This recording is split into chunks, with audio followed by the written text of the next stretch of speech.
Aí, senhoritas, senhoritos, bom dia. Vamos iniciar então a gravação da nossa aula de hoje. Vamos dar sequência à leitura dos textos, certo? Para a gente fazer a nossa avaliação futura, né? Preparar para a avaliação futura. Nós já lemos o texto da mulher na Idade Média, vimos como, né, com base nesse autor aí, como uma mulher era vista, né? As 3 referências de mulher, né? Como se estabelece um padrão, ou se reforça um padrão patriarcal, né? A gente tem que considerar que essa relação, a ideia da supremacia do homem sobre a mulher não é medieval, né? Ele já vem da antiguidade, não é? A Idade Média reforça isso, né? Cria, cria novas referências, novos modelos, certo? Que deveriam ser seguidos por aquela sociedade, né? O que é certo e o que é errado. Nós já lemos um texto sobre as heresias, né, e como a igreja funcionava e pensava. E discutimos na última aula o texto sobre a alimentação, não é?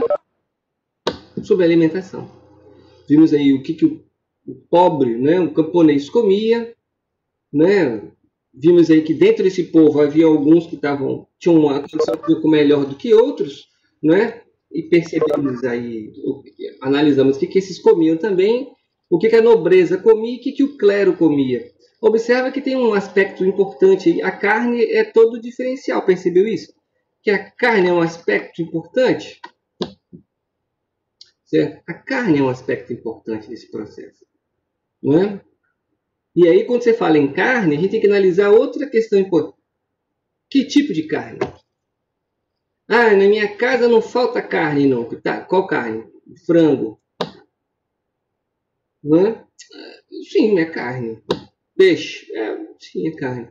Mas se a gente for falar em carne vermelha, carne de boi, por exemplo, as coisas começam a ficar mais difíceis, né? Principalmente o tipo de carne que você está comendo, né? A gente almoça o que todo dia? Filé mignon? Não, né? É caro, né? O que a gente come todo dia? Filé mignon? Caro. Tem uma parcela da população que come filé mignon todo dia, né? Ou quando quer. Existe outra parcela que come de vez em quando. Existe uma outra parcela que mais de vez em quando ainda. O acesso ele vai reduzindo, né? A esse tipo de carne. Churrasco. Todo churrasco que a gente faz é construído em cima de picanha, não é? Claro que não. Então, o que estabelece esse acesso? É a condição financeira, né? O que eu quero chamar a atenção para vocês? O que a gente come também diz o que a gente é, que grupo social a gente vive. Agressivo isso, né? O que eu estou dizendo? Isso é agressivo. E aí, como nós falamos de alimentação, tem uma discussãozinha aqui. Eu estava lendo um gibi. Gibi não, uma revistinha em quadrinho. No meu tempo a gente falava essa revistinha em quadrinho aqui. Vai ficar pequenininho, né, cara? Se eu mostrar para vocês aqui. O Império dos Mortos. Né? Devia ter mostrado antes de ter compartilhado. Depois eu mostro de novo. Onde tem uma passagem que o cara fala assim, vou ler para vocês para a gente pensar em discutir, já que nós estamos falando de alimentação. Ele diz assim, ela faz uma referência a soldados, né? E pergunta, aqueles caras estão carregando o quê? Aí o líder diz, ratos. Ah, mas para que eles estão carregando aquele monte de ratos? Aí o líder fala, eles vão vender como comida. Ela, como assim? Aí ele diz, nas regiões onde as pessoas têm baixa renda, vou repetir, hein? Onde as pessoas têm baixa renda, né, essa carne é vendida por uma grana alta. Aí a moça pergunta, mas as pessoas sabem que estão comprando carne de rato? E ele retruca, quem come fígado de ganso? Tem certeza que está comendo fígado de ganso? Cara, cabe uma grande reflexão aí, né? A gente já comecei chamando a atenção para a carne, né? Ah, lá em casa não falta carne, tá? Que carne que você come todo dia? Depende do seu poder aquisitivo, não é? E quando eu li esse HQ, né? Estava lendo essa revista em quadrinho, li isso, você pensa assim, eu sei o que eu estou comendo? Da onde está vindo a comida que eu estou comendo? Como ela é produzida, né, cara? Né? Você lê, você vê, você vai na roça, aí você vê um pé de banana cultivado ali, né, da forma simples, né? A banana tem um tamanho, né? A banana é pequena. E você vai no supermercado, a banana é desse tamanho, a banana prata parece uma banana da terra, né? Vídeo, a quantidade de remédio que eles colocam nas comidas, né? O frango bombadão, né? Cheio de anabolizante, cheio de remédio. A gente não sabe o que a gente come. Já pararam para pensar nisso? Você sabe o que você come? Ah, sim, eu sei, eu estou comendo aqui esse salgadinho, né? Esse salgadinho empacotado, esses chips. Né? De que aquilo é feito? De que aquilo é feito? Como é que ele é processado? Qual o efeito daquilo no meu organismo? Ah, mas é gostoso. Não, essa é uma outra discussão. Não é qual é o impacto daquilo no corpo da gente. As coisas que a gente gosta, as coisas que você não gosta, né? Já pararam para pensar nisso? Por favor, se manifestem. Né? Já pararam para pensar nisso? O que a gente come? O que a gente está comendo? Você chega em casa, vai almoçar, de onde que veio aquela comida? Né? Como ela foi produzida? Qual o custo daquilo, não é, cara?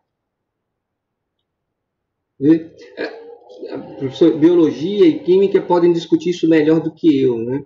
Mas qual é o efeito dos alimentos transgênicos na vida da gente? A gente não sabe qual é o impacto dessa comida alterada, né? Você pega lá a semente e altera aquela semente, muda aquilo, né? Para ficar mais resistente a insetos ou intempéries, seja quais forem, né?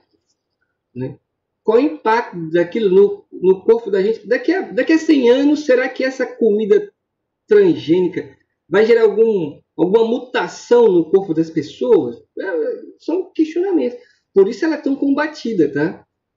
Por isso ela é tão combatida. Qual o impacto disso no corpo? Qual o impacto da natureza? No meio ambiente? Qual o impacto disso no meio ambiente? É para se pensar. A gente foi no supermercado, né? E aí, o que foi muito louco foi você perceber que a comida produzida sem agrotóxico, ela era mais barata que a comida envenenada ali. Eu achei isso interessante, né? Comida produzida sem agrotóxico é mais cara, certo? Interessante isso. Importante pensar sobre isso. O que a gente come, certo? E aí eu abri para você. Oi. E aí eu abri para vocês duas perspectivas de reflexão, né? A primeira, em relação ao acesso, o que a gente come está ligado ao acesso que a gente tem, ao poder aquisitivo da gente, né? E outra discussão é como o que a gente está comendo é produzido, certo? Alguém está querendo falar, ligar o áudio, conversar? Fica à vontade, tá? Beleza? Quer falar, Gleice?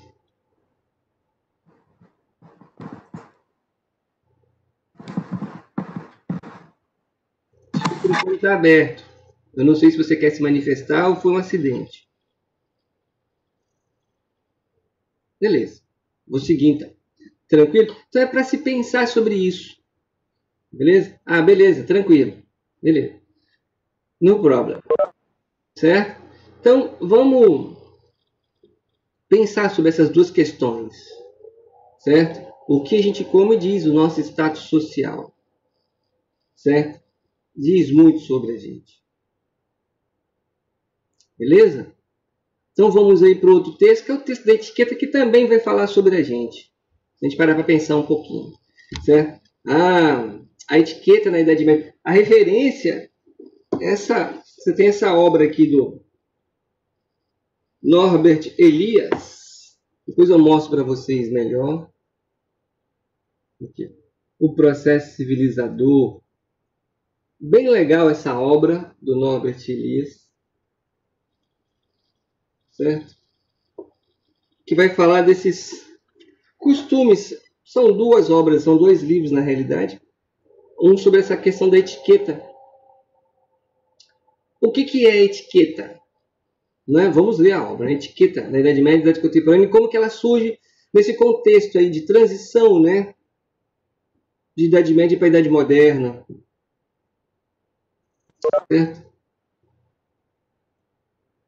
É de francesa e se origina da palavra etiqueter. Eu acho que é assim que fala, tá? Não sei falar francês. É um conjunto de cerimônias usadas na corte ou na casa de um chefe de Estado. Formas cerimoniosas de trato social, formalidade, protocolo, rótulo, posto sobre algo para designar o que é ou o que contém. As regras de etiqueta vão surgir com um objetivo simples, gente. Qual era o objetivo das regras de etiqueta? Diferenciar a nobreza do restante das pessoas. Um nobre não pode se comportar como um camponês. Já viram coisas do tipo? Ai, você não pode se comportar como for. As mulheres ouvem muito isso, né? Você tem que se comportar como uma menina X. Não tem isso. Os meninos devem se comportar. As meninas são mais exigidas nesse tipo de comportamento, né? De como se portar, de como se... né? Importante tentar para isso. Certo? Mas já dei a fita para vocês. As regras de etiqueta elas vão surgir como uma forma de separar, de distinguir a nobreza do restante das pessoas. Certo? Vamos ver como é que isso vai se desenvolver. Acompanhe aí, se alguém quiser se manifestar, por favor, fique à vontade. É um monólogo, eu estou lendo um texto. Então, se vocês me interromperem fazendo perguntas, eu agradeço. Histórico, até porque isso vai cair na prova. As normas de etiqueta surgiram da necessidade do homem de viver em sociedade e tiveram seu apogeu no século XVII, na corte de Luís XIV, que se autoproclamou Rei Sol e declarou o Estado sou eu, l'estat c'est moi. Vocês vão ver esse termo em outras matérias que nós vamos ver na sequência da apostila. Né? Então, o Estado sou eu, l'estat c'est moi, é o que significa o Estado sou eu, é a frase do Luís XIV, a maior referência de poder absoluto. Nós vamos discutir isso mais à frente. Ele distribuía aos nobres que faziam parte da sua corte bilhetes, etiquetas, ensinando-os como se comportar, onde sentar, dentre outras coisas. Na verdade, nessa época, essa prática era uma forma de padronizar o comportamento da nobreza. Ou seja, o comportamento era a confirmação do prestígio que o indivíduo possuía. A prática da etiqueta consiste, em outras palavras, numa autoapresentação da sociedade de corte. Através dela, cada indivíduo, e antes de todos o rei, tem o prestígio e a sua posição de poder relativa confirmadas pelos outros. Olha só, se não tem a ver com o que a gente começou a discutir, nós começamos a falar que o que você come diz para a sociedade, né, o que você é. Nós já falamos sobre isso algumas vezes, né? A sociedade ela te julga pelo que você come, o que você bebe, o que você veste, como você se comporta, pelo seu tom de voz, né? Pelo tipo de coisa que você fala, pelo que você lê, pelo seu nível cultural. Vê? Você vai ser julgado a partir desses símbolos, certo? Que você vai conseguir se apropriar ou não. E aí você leva para uma outra discussão, né? Sobre a questão do acesso. Quem tem acesso a esses símbolos? Não é? Quem tem acesso? Não é? Como é que eu vou comparar a pessoa da periferia e falar que não tem acesso a nada, ou muito pouco, que não tem nem água encanada? Como é que eu vou esperar dessa pessoa um comportamento exemplar? Assim? Não é? Como é que eu vou esperar? Não é? Pode até ser que tenha Mas aí você tem que perguntar como. Porque ninguém nasce com essas instruções, vamos dizer assim. E a gente tem que pensar também para que serve isso. Entendeu? Existem N discussões. Né? Mas o que eu quero deixar claro para vocês é como que o comportamento e os acessos vão definir vocês. Como é que vocês vão ser identificados. É importante atentar para isso, certo? A sociedade de corte, né? A sociedade de corte diz respeito àqueles que frequentavam a corte, mas ainda assim dependiam do rei, pois o fato de pertencer a ela não garantia a permanência nela. É importante atentar para isso, porque a partir da semana que vem nós vamos começar a discutir a crise do feudalismo e, consequentemente, a centralização do poder, ou seja, esse rei vai poder ter o controle sobre o destino dos seus súditos, certo? Como que vai funcionar essa relação entre rei e súdito? As pessoas que estavam à volta deles, nessa definição de classe, certo? E nós vamos ver que quanto mais próximo do poder, mais acesso você vai ter, certo? Mais privilégios você terá. É importante atentar para isso, certo? E por isso a vida na corte não era amigável, pois o tempo todo os nobres lutavam por prestígio, o que gerava inúmeras intrigas e escândalos, sendo a etiqueta usada, na verdade, como instrumento de dominação e não de mera distinção. Observa, quem vive na corte tem o prestígio. A nobreza vai tentar, de todas as formas, permanecer na corte. Nós vamos ver que o Luís XIV, quando vocês forem na França, eu nunca fui, eu só vi pela internet. Você deve passar obrigatoriamente pelo Palácio de Versalhes, vamos dizer assim, né? Por que obrigatoriamente? Porque dizem que é lindo. De repente tem lugares mais bonitos, não sei. Quando eu também não sei, eu já vi pela internet, Gustavo. Tem uns vídeos que mostram a câmera andando assim pelos salões, né? E você visualizando aquela riqueza toda, né? Mas, quem sabe um dia a gente vai na França. Diz que o Palácio de Versalhes ele foi construído, né, com o objetivo de abarcar aí essa nobreza, essa corte. Diz que viviam ali algo em torno de 3.000 pessoas. Não, vamos ser otimistas. Um dia a gente vai conseguir viajar, né? Nós estamos estudando para ascender socialmente nesse mundo capitalista, sim ou não? Claro que sim, você está estudando para ser doutor, não é? Você está estudando para ser doutor. E uma vez sendo doutor, você vai ter condições de conhecer o mundo, pelo menos a França, não é? Claro que sim, todo mundo aí, né? Nós estamos nos esforçando pra caramba para, dentro desse mundo capitalista que a gente vive, selvagem, a gente ser um vencedor, vamos dizer assim, não é? A gente precisa ser, não é? Otimismo, meu garoto, otimismo. Claro que todos vocês conseguirão ir à França um dia, certo? Eu não consegui ainda não, mas tá lá no meu caderninho, né? Dar um mergulho no mar Mediterrâneo e a França, certo? Né? Mas segue. Mas voltando para o Palácio de Versalhes. O Palácio de Versalhes ele absorveu algo em torno de 3.000 nobres. E esses nobres, eles tinham como obrigação bajular o rei. Ali eles comiam, bebiam, vestiam, se divertiam, recebiam para bajular o rei. O rei, para ser absoluto, ele precisa do apoio da nobreza, né? Ele precisa do apoio da nobreza. Então, a mão dupla. O rei agradava essa nobreza em troca de apoio que garantia a ele esse poder absoluto que ele vai vir a ter. Né? No caso aqui, o Luís XIV, que é assunto para outra matéria, certo? A gente vai discutir, mas é importante entender isso, beleza? A etiqueta não servia só como distinção, mas de dominação. Como assim? Para estar ali, você tinha que seguir aquelas regras de etiqueta. Você tinha que se comportar como? Certo? Como tal indivíduo. Beleza?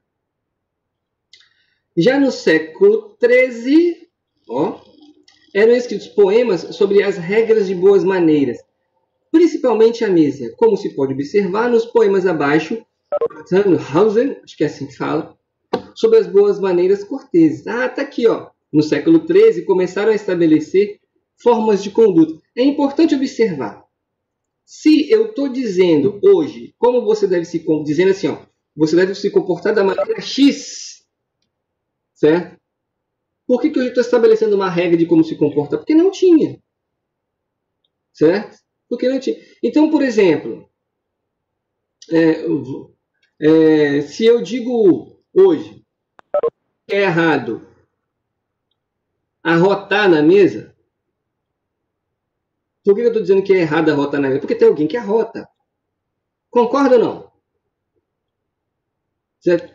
Olha só, se não tivesse problema, não precisava criar regra, certo? Se não houvesse o problema, não precisava criar regra. Mas existe. Vão entender que isso é um problema. Olha só, filho, não pode arrotar na mesa. Então você estabelece uma regra. Não é lei, ninguém vai preso porque arrotou a mesa. Certo? Mas imagina você, seus pais, seus irmãos, vocês na mesa almoçando, né? Aí você dá um arroba. Qual o impacto disso? Né? Você vai ser repreendido. Concorda ou não? Você vai ser repreendido. Ah, será? Então na sua casa todo mundo arrota. Boa essa é boa. É bom, você quebra do padrão, é interessante, você quebra de padrão. Isso aí é interessante. Quebra de padrão. Muito bom, Carol, muito bom. Importante isso. Tem ninguém, beleza, ótimo, tá? O arroto foi um exemplo. Vocês vão ver que existem outros exemplos aqui. Dá pum, durante você tá almoçando, dá uma flatulada lá. E aí, ninguém continua ligando? Se você falar que todo mundo perde a rota enquanto almoça e janta, não me convide. É competição, né? Muito louco isso. Muito bom, muito bom. Muito bom, muito bom. Certo? Muito bom. É legal ver que aí vem a liberdade, a liberdade. Isso é liberdade. Sabe a liberdade, né? Nada de repressão ao pum. Não precisa ser na hora do almoço, na mesa, mas assim. Muito bom, liberdade. Isso é liberdade de expressão. Muito bom, muito bom. Vamos seguir. Olha só, quem diria? Ainda grita, né? Oh, pelo menos avisa, né? Isso é importante. Pelo menos avisa, isso é importante. Ai, muito bom, muito bom. Vamos ver algumas regras que estão sendo estabelecidas aí naquela época. Muito legal isso, muito legal. Certo? Mas quem sabe um dia a gente chama a discussão para essa repressão ao pum, né? Eu particularmente sou contra a repressão ao pum também, mas vamos ver isso aqui. Né? Considerando-se, vamos lá, deixa eu respirar, recupera. Considera o homem bem educado aquele que sempre pratica boas maneiras e nunca se mostra grosseiro. Há muitas formas de boas maneiras e elas servem a muitos fins.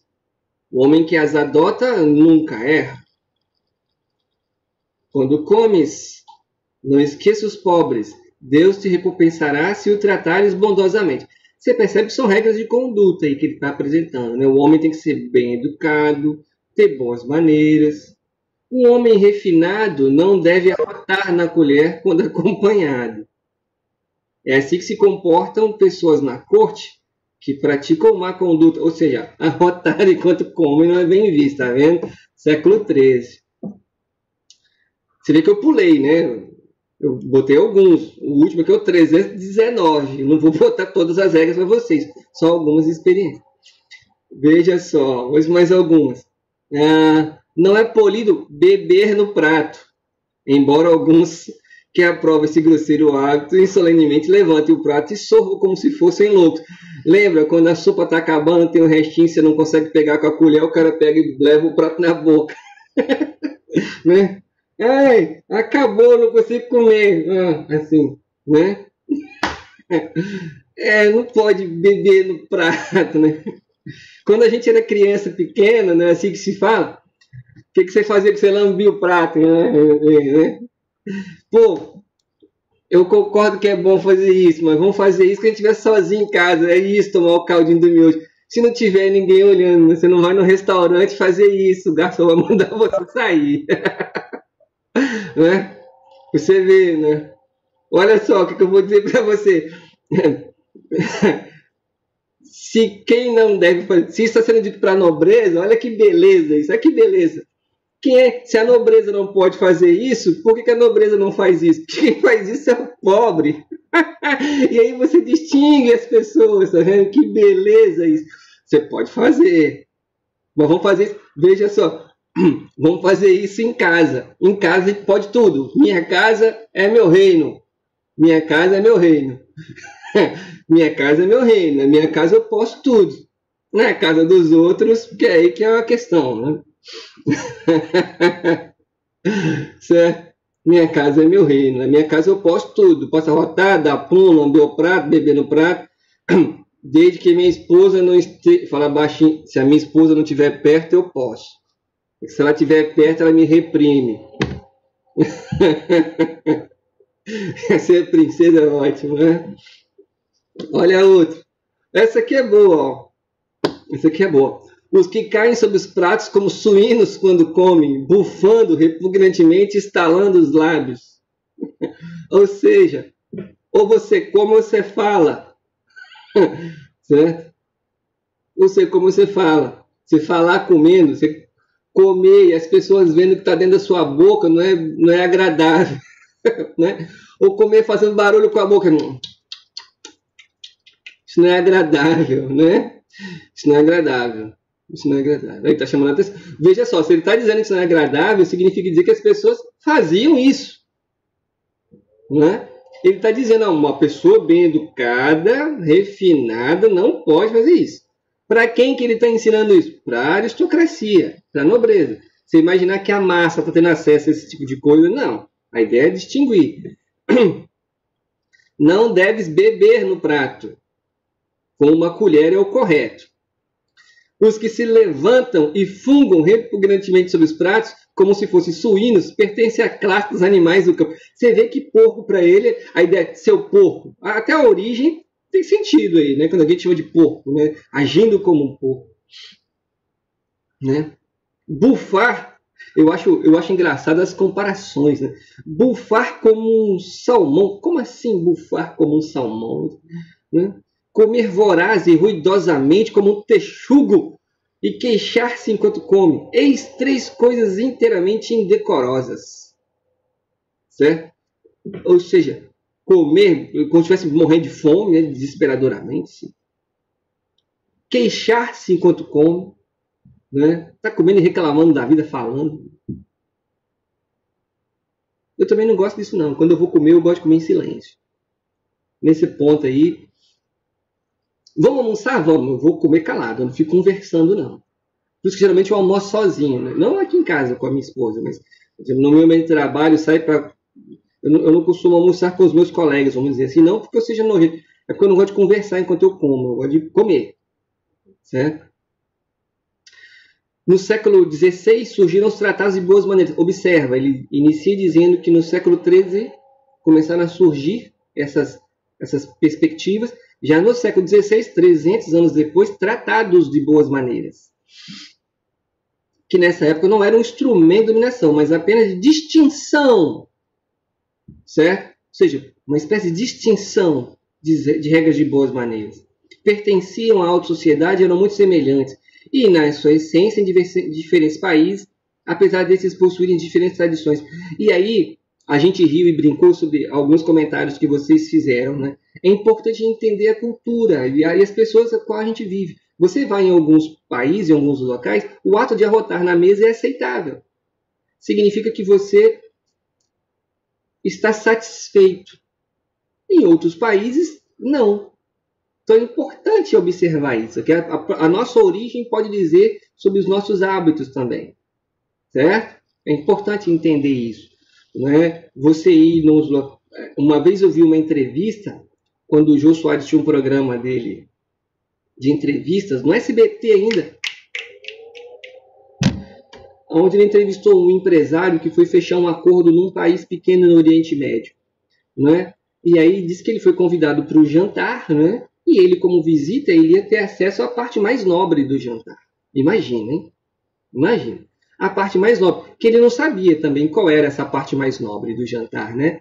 E aí, diz ele que botaram, acho que foi um bode inteiro na mesa, assim, né? E ele não podia fazer desfeita, né?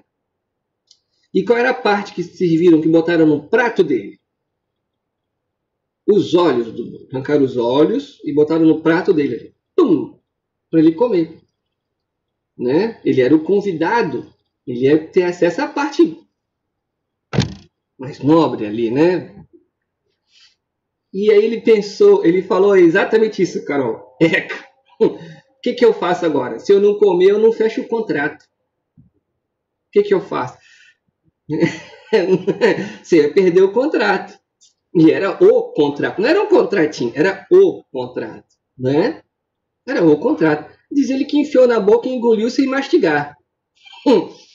Diz assim, ó, botei na boca e engoli sem mastigar. O olho não é duro. Diz ele que desceu aquele caroço igual a bala soft. Vocês não devem conhecer a bala soft, saiu do mercado. Até por isso. Muita gente morreu engasgada com ela. Diz ele que engoliu e fechou o contrato. Ele não podia decepcionar o dono da casa. Né? Ele não podia decepcionar o dono da casa. E foi. Né? Em alguns locais, a forma como você bota o talher diz se você está satisfeito ou não. Né? E se você não bota o talher da forma correta, a pessoa continua botando comida na sua mesa. Botando comida no seu prato. E a desfeita é visto como falta de educação. Então, quando vocês forem para a França ou para outros países, quaisquer que sejam, e às vezes até regiões do Brasil mesmo, né? É importante pesquisar e entender como que aquelas pessoas lidam em determinadas situações. Né? Como elas comem, o que elas comem, de que forma, como que elas interagem, certo? Para que a gente não passe vergonha. Você não vai na casa, você não vai visitar o Japão, entra na casa de um japonês calçado. Né? Você tira o sapato. Não é um comportamento? Pois é. Aqui no Brasil você não tem esse comportamento. Né? É capaz de você falar assim, peraí que eu vou tirar o chinelo. Aí a dona da casa vai dizer assim, não precisa tirar o chinelo não, pode entrar, a casa está suja. Não é assim? Certo? Em outros países não. Né? É importante observar essas questões. Né? São detalhes. A gente mandou tirar... Pois estou chutando, né? Eu não sei explicar o porquê, mas pode estar ligado ao fato da a sujeira do mundo, né, se trazendo para dentro da casa dele. É uma questão de respeito você tirar a casa. Aquela questão do cumprimentar, de abaixar a cabeça, né? Você vai abaixar a cabeça olhando para o chão ou olhando para a pessoa, né? São comportamentos distintos. São regras, né? São regras.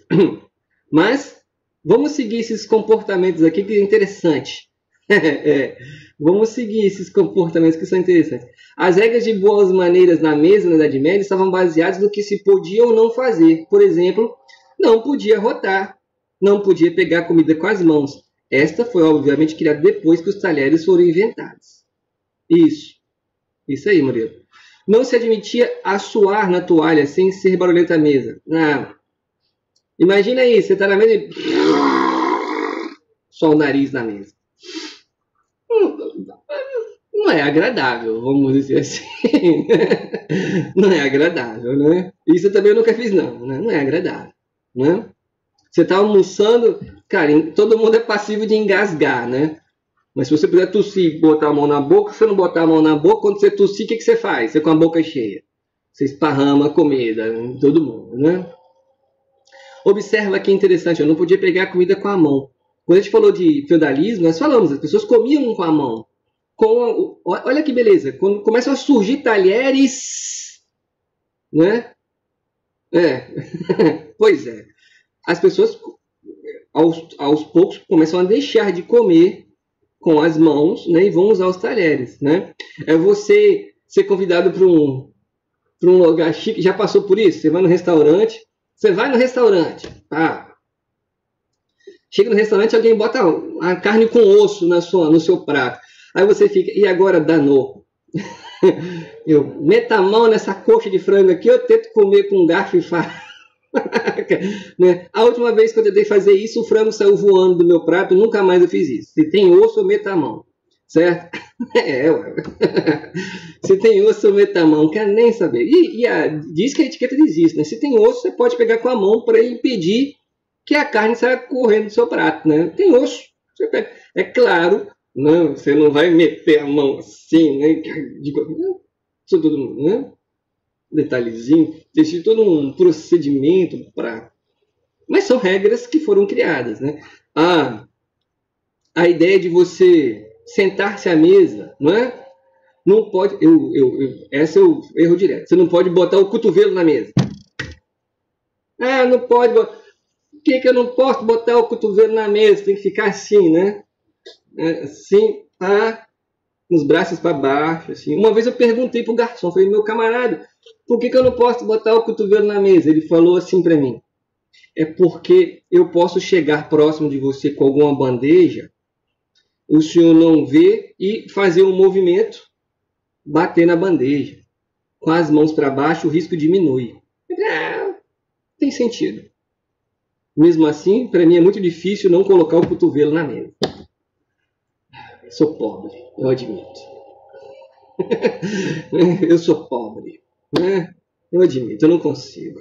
Sem contar que você chega lá, você vai no restaurante, tem um monte de talher à direita, um monte de talher. Qual talher comer? O que eu uso para quê? Eu escolho um e vou com aqueles até o fim. Eu sei lá, eu não tive aulas de regras de etiqueta, é muito difícil. Ser rico é muito difícil, dá um trabalho ser rico, né? Olha que beleza. Né? Mas seguindo,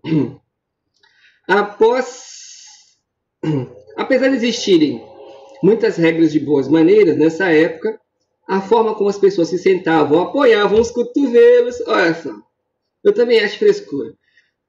Apoiavam os cotovelos na mesa não era relevante, ou seja, não existia regra para isso. Cada um senta na mesa e da maneira que deseja. E assim também com os cotovelos. Hoje que essa frescura ganhou espaço, percebe? Não é nem frescura, o garçom explicou, né? Para você não bater nas coisas, né? Tem gente que fala com os braços, né? Tem sentido, vou dar um desconto para essa questão do cotovelo, né? Todos conhecem um pouco dessas regras, ainda que as mais simples, como a de não falar de boca cheia, não é? Isso se recomenda, você estar com a boca cheia, não ficar conversando. Você pode cuspir com comida nos outros, você pode engasgar. E ninguém precisa saber o que está dentro da sua boca, né? Isso é uma regra bem comum. No texto tem um monte de regras, como vocês podem ver. Eu não vou ler todas, vocês têm aí essas regras, né?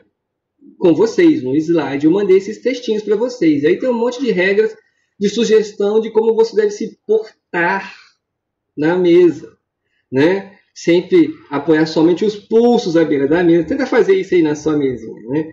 Mantendo o braço o mais próximo possível do corpo, né? Nunca coloque os cotovelos na mesa. Pega como pegar na faca, como pegar no talher. Tá tudo aí explicadinho para vocês. Se alguém quiser ensaiar regras de etiqueta e como se portar na mesa granfina, fica à vontade, tá aí, ó. Jamais levar a faca na boca, você comer com a faca. Ó, que beleza. Né? Até porque se alguém bater na faca, você, né? Beleza, né? Não se gesticula com o talher na mão, você comendo um garfo aqui, a faca aqui, você falando com os braços, você vai tocar a pessoa que está do seu lado aqui, né? Você for ver, tem um morto de um lado, um morto do outro. Você falou com a faca, né? E aí tá, você tem uma série de dicas para quem achar interessante, né? Para quem já leu o texto, né? Essa aqui é boa, para a gente fechar aqui, ó. Não é elegante palitar os dentes à mesa, né? Você acabou de comer, tá cheio de carne nos dentes, você vai palitar os dentes à mesa. Por que não é elegante palitar os dentes à mesa? Bom, a pergunta é o que você vai fazer com o que você tirou do dente, né? Tá todo mundo vendo, tá tirando o resto de comida do dente. Você vai fazer o quê? Você vai engolir? Você vai cuspir na mesa, uma metralhadora de restos de carne, né? Então, se você tem carne grudada nos dentes, você se levanta, vai no banheiro e palita no banheiro. Certo? Essa é importante, né? Não colocar o nariz dentro, não enfiar a cara toda dentro do copo, né? Isso também é importante. Você vai beber, o copo fica todo embaçado, né, Júlio? O copo fica todo embaçado, né? Importante isso, né? Mas aí vocês têm aí uma série de regrinhas. O legal dessas regrinhas é que a gente percebe como a gente é tosco dentro do conceito de regras e etiqueta, né? Mas a gente não é nobre, né? A gente não recebe esse tipo de educação, vamos dizer assim. A gente recebe a educação básica, a gente recebe a básica. Se você for ler, você vê que tem uma série de detalhezinhos que a gente não cumpre, nunca cumpre. Mas qual é o objetivo? O objetivo é separar as pessoas, distinção das pessoas, né? Se isso tem algum... Como é que eu vou colocar? Se está certo ou errado, certo? Não sou eu que vou dizer. O que me incomoda é você excluir pessoas, né? E a gente faz isso. Excluir pessoas, né? Tratar as pessoas de forma agressiva, por elas não terem um comportamento diferente do nosso. E a gente vê se nós, que temos um pouquinho de acesso, um pouquinho de privilégio, né? Não nos enquadramos ou não cumprimos com todas essas regras, vamos imaginar as pessoas que têm ainda menos do que a gente. Então a gente tem que ter a capacidade de enxergar isso, entender isso, na hora de apontar o dedo e julgar as pessoas, se agirem de alguma forma, né? Produzir algum tipo de comportamento que a gente julgue incorreto. E nem todo mundo tem acesso a esse tipo de norma. Você vai se comportando ou sendo obrigado a se portar de determinadas maneiras de acordo com os espaços que você ocupa. Vai numa festa de granfina, aquele monte de salgadinho pequenininho, né, que você tem que pegar um de cada vez. Você com a fome do cão, aí você tem que pegar um de cada vez. Aquela coisa de botar tudo dentro do guardanapo e levar para casa para mamãe. Não pode. Ou você tem que fazer escondido, né? Eu vou levar um pedaço de bolo para mamãe, né? Essas coisas só acontecem no meio da gente, né? Na festa de granfino você não vai ter isso, né? Já reparou? Que negócio de som alto, pagodão rolando, gente falando bêbado na... Ih, não, é diferente. É diferente. As nossas festas são mais legais, com certeza. Você pode ter certeza disso. Certo? Né? As nossas festas são mais legais. Mas aí você tem aí o texto. Senhoritas e senhoritas, nós vamos encerrar por hoje. Vai fechar o programa, né? O programa vai encerrar em 2 minutos e meio. Na próxima hora a gente discute o texto da loucura e debate alguns exercícios, beleza? Ok, gente? Até logo. Beijos e abraços. Vamos encerrar aqui a gravação.